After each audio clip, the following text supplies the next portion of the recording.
Sa gitna ng mainit na debate, binawi ng 7 senador ang suporta nila sa panukala kontra teenage pregnancy. Pero ipaglalaban pa rin daw ito ng may akda ng panukala na si Senadora Risa Hontiveros. Narito ang aking report.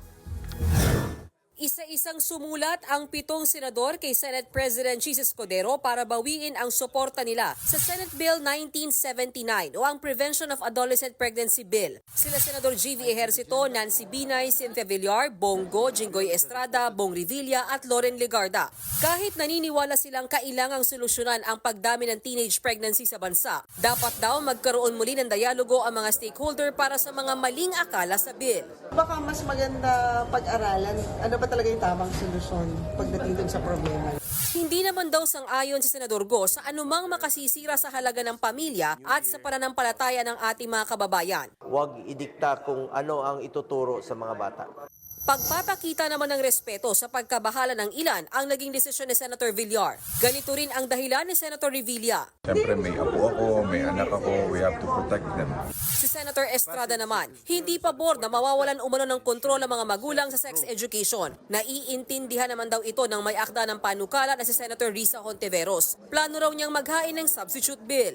Tinanggal na po natin ang phrase na guided by international standards dahil sa mga pangambang inihain ng ilan. Rest assured, Mr. President, that I remain ready and willing to listen to the concerns and suggestions of all my fellow senators.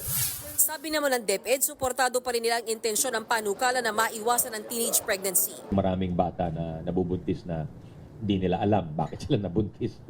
So, yun yung mga kailangan ituro. Maraming families na hindi buo. Pag ganon, sino ang tumatayong pangalawang magulang? It's the school. Giit naman ni Senadora Amy Marcos, hindi pa napapanahon na bawiin ang pirma niya bilang suporta sa panukala. Ang dami-daming basurang nababasa, nakikita sa internet na hindi naman totoo. Wala tayong pagnanais na tanggalin ang parental authority. Sabi naman ng United Nations Populations Fund o UNFPA, mahalagang labanan ang misinformation tungkol sa CSE Bill. Kabilang sila sa mga kinonsulta ng binuo ni Hontiveros ang panukala.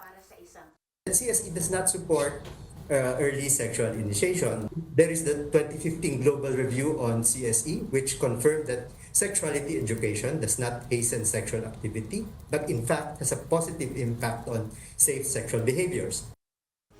Mga kapatid, may Los Baños po. Huwag magpahuli sa mga balita at impormasyong dapat ninyong malaman. Para sa mas malawak na balitaan at diskusyon, mag-follow at mag-subscribe sa social media pages ng News 5.